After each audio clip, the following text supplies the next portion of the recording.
माइयाथ' खुनु गरसेबो थालांखाया बाव नुगोन नों माइ लेमनायखौ हागासिनो दं। हेल' रायजोफोर खुलुमबाय, बयखौबो दिनैनि गोदान भिडिअ नोंथांमोनखौ बरायबावनाय जाबाय। दा आङो ओरैबायदि भिडिअ लानानै फैदों नोंथांमोननि सेरावहाय, नोंथांमोना नायलांनो हागोन। माइ हाग्रा मेसिन, गम हाग्रा मेसिन, बेसर हाग्रा मेसिन, नै बैफोरनि बागै आङो नोंथांमोननोहाय नैबे भिडिअनि गेजेरजोंहाय आङो नोंथांमोननो देखायगोन। नोंथांमोना भिडिअखौ जोबजासिम नायलांबानो जाबाय।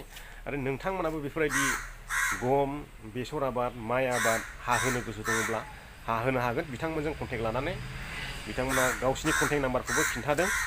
नोंथांमोना भिडिअखौ जोबजासिम नायलांब्लानो जाबाय। आरो बेजों लोगोसे आङो नोंथांमोननो मोनसे बाथ्रा खिन्थाहरनो गोसो जादों। सासे मानसिया बाइक फाननो नागिरदों, माने आंखौ भिडिअ बुंफानानै होनो थिननायखाय आङो बेखौ बुंफानानै होनायसै। माने बाइकआ जाबाय पालसार 150, गामिया जाबाय दागगारि। नोंथांमोना कन्टेक्ट खालामनो हागोन। आं बिनि कन्टेक्ट नाम्बारखौबो होनानै गालांगोन। नोंथांमोना बेखौ कन्टेक्ट खालामनानै बेजों रायज्लायनानैहाय बायनो हागोन बाइकखौहाय। आङो नोंथांमोननो स्क्रिनशट देखायलांदों बाइकनिखौ। बाइकआ बोसोरसे जाथ'वाखै। जायफ्रानाखि बे बाइक पालसार 150खौ लानो गोसो दङ, दा बिथांजों रायज्लायनानैहाय लानो हागोन नोंथांमोना। बिथाङा जाबाय चिरां जिल्लानि सिङाव थानाय दागगारि होननाय गामिनि। नोंथांमोना कन्टेक्ट खालामनानैहाय थांनो हागोन, लायनो हागोन। रायज्लायनायनि गेजेरजोंनो जागोन होननानै बुंदों बिथाङा। माने दामखौहाय दा गावलाय 80 होननानै बुंदों, 80,000 होननानै बुंदों, 80,000। नोंथांमोना सानैजों सावरायलायनायनि गेजेरावहाय मेलामेसिया जागोन। जायफ्रा लानो गोसो लाहैलानो जाबाय। बिनि उनाव आं नोंथांमोननो देखायलांनोसै माइ हाग्रा मेसिन। नोंथांमोना नायलांनो रेडि जादो माबायदि मेसिन बियो। आङो बे भिडिअखौहाय सासे मानसियासो बानायना हरदों, बे क'क्राझार डिस्ट्रिक्टनिफ्राय। क'क्राझार डिस्ट्रिक्ट कुसुगाव बोरैबा होनदोंमोन गामिखौ आं बावबाय दे। नायलांदो अब्लाबो नोंथांमोना।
बे मेसिनजों नोङो बेसरबो हानो हागोन, आरो गमबो हानो हागोन।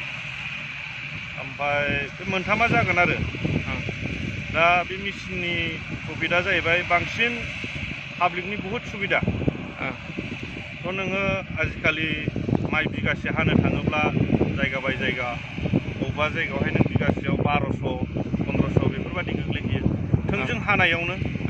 थ' जोंना बे पार बिगा जोङो दा बेखौ 1200निनो हागासिनो दं। थ' बे हानायनि दामजोंनो नोंना माराबो जाफागासिनो दं। बाव खुनु एक्सट्रा खरस गैला। थ' पाब्लिकनि बहुद बेनिफिट ना। गैयाबाबो नोङो बिगासे माइ थिखांनांगौआव मारा होजासिमाव आंबो सासे फार्मार, थ' मोजां हिसाब थायो जोंनावबो। माने पार बिगा 2000आ मिनिमामखा खरस। दा जोङो 1200जों माबायोब्ला हानो हायोब्ला 800 थाखा सेभ पार बिगा। बहुत बेनिफिट आरो प्लास नोंना माइ जोबनाय लोगो लोगो गोदानै दस्रा आबाद मावफिननो थाखाय थाग थियारि जानो हायो। बेफोरनोसै आरो माइयाथ' खुनु गरसेबो थालांखाया। बाव नुगोन नों माइ लेमनायखौ हागासिनो दं। थ' बेफोरबायदि माइ लेमनायावथ' नोङो बांसिनसो थाङो खरसा खामला सोनांगौबा। दा नोङो बेजों एभेलेबेलैनो खुनु माइबो थालाङा, बास माने बहुद सेभ आरो बेनि थाखायनो। गोजौआवबो हानो हायो। दा गाहायाव हाहोनायनि खारना जाहैबाय बेखौ थाबैनो हालौफिननो नागिरदों। गम आबाद बा जुखाम मावफिननो नागिरदों। बिनि थाखाय एसे गाहायाव हानाय जादों आरो। दा माने बिगुमाया प्रफिटनि सायाव प्रफिटसिन जायो आरो ना। आरो जुदि बे नाराफोरखौ जुदि नांगौ जायोब्ला ना, नैबे जिनिसखौ माने थिखांनानै लानानै थांनो। एबार नेक्स्टआवहाय गायग्रा मेचिनबो लाबोनो सानदों। पाब्लिकआ बाव एसे ट्रेनिं होग्रोनांगोन माने। आरो जुदि सोरबाया माइ बे जेनाखि मेचिनजों गायनायनि जुदि ट्रेनिं नांगौबा, जों बे ट्रेनिंखौ फ्रियावनो खालामनो हानाय, माने फोरोंनो हानाय बेनाखि फेसिलिटिबो दं जोंनाव। आं सासे मोनसे कम्पानि खुलिदों जों एफार्टनि आन्डाराव, जोंनि नरेन्द्र मदि सारनि बिथोनाव। दा एफपिसि मोनसे, एफपिसि बुङोबा फार्मार प्रडिउसार कम्पानि। थ' आं बिनि सासे जोंनि माने मोनसे एलएससिनि मोनसे समष्टिनि बाव मोनसे टिम थायो जोंना, एफपिसि होननाय मुगानि थान्दै फार्मार प्रडिउसार कम्पानि। थ' बिनि थ्रुयै पाब्लिकआ जेखुनु दाउ हांसो माबा जेखुनु खेथि बेफोरनि ट्रेनिंखौबो जों प्रभाइड खालामना होनो हायो आरो। होनबाथ' बिराद मोजां आदा। आदानि कन्टेक्ट नाम्बारखौबो होनो हागोन ना? अब्ला नोंनि खुगाजोंनो आदाया बुङोबा मोजां जागौ नामा? दा आं बेखौ लिरदेरनानै होनोसै। 9101117172। माइ हाग्रा मेचिन, बेसर हाग्रा मेचिन, गम हाग्रा मेचिना बेनोमोन। नोंथांमोना दा बावैसो नुलांबाय। आरो नोंथांमोना बिथांजों कन्टेक्ट खालामनो गोसो जादों, बिथाङा गावनि कन्टेक्ट नाम्बारखौहाय भिडिअ'आवनो खोन्थाखादों। नोंथांमोना खोनासंनानै लाब्लानो जाबाय, लिरना लाब्लानो जाबाय जायफ्रा कन्टेक्ट खालामनो गोसो। आरो बिथांनियावहाय लेबारनि खामानिबो मोनगोन होननानैहाय बुंनाय आङो खोनानो मोन्दों। नोंथांमोना कन्टेक्ट लालायनानैहाय रायज्लायब्लानो जाबाय। आरो बिथांमोना लाबोबावगोन जाहैबाय माइ गायग्रा मेचिन। दानि दिनावथ' बांसिनानो मेचिन बाहायसै नालाय, बेनिखायनो दा बिथांमोना बे माइ गायग्रा मेचिनखौबो लाबोनो थिरांथा लादों। ओमफ्राय बिथांमोना मानिबा ट्रेनिंबो होनो होन्दों, मोनसे कम्पानि खुलिनानै दङ होननानै बुंदों बिथांमोना। नोंथांमोना बिथांमोनजों रायज्लायनानैहाय जगाजग खालामनो हागोन, माब्रै नंगौ माब्रै नङा। कन्टेक्ट नाम्बारखौथ' बिथाङानो खिन्थाखाबाय। कन्टेक्ट नाम्बारखौहाय खिन्थाखानायखाय आङो बेयाव होनाय जायासै, मानोना भिडिअ'आवनो खिन्थाखाबाय नालाय कन्टेक्ट नाम्बारखौ, बेखायनो आं होनाय जायासै। बेखिनियानोमोन दिनैनि भिडिअ'आ। बेखौनो आङो ससे नोंथांमोननो खिन्थाहरनो होननानैहाय नैबे भिडिअ'खौहाय बानायनाय जाबाय। माने आंनाव फैनानै साननैसै आङो बानायनो मोनाखै। आंबो ओरै थांबायगासिनो दङ, बेरायबायगासिनो दं। ओमफ्राय केमेरायाबो थिग जायाखै आंनि दाख्लैनिफ्रायनो मबाइलानो दुंख्रावना थानानै भिडिअ'आनो खेबजाया बिदि जानानै थादोंमोन। ओमफ्राय दिनैसो बानायनो मोनबाय आङो। बेखिनियानोसै रायजो राजा। नोंथांमोना भिडिअ'खौ मोजां मोनदोंब्ला लाइक खालामनो दाबाव। आरो नोंथाङा दिनैसो आंनि चेनेलाव गोदान, अननानै चेनेलखौ साबस्क्राइब खालामनो दाबाव। हायोब्ला शेयार खालाम नोंथांनि लोगोफोरनो। मानोना नोंथांमोननि अननाय आरो सापर्ट मोनोब्ला थाब भिडिअ लाबोबाय थानो बिराद गोसो दुङो, गोहो गोरा जायो, बोलो मोनो आरो। बिनिखायनो नोंथांमोनखौ खावलायबाय थानाय जायो। जय बर' हारिनि।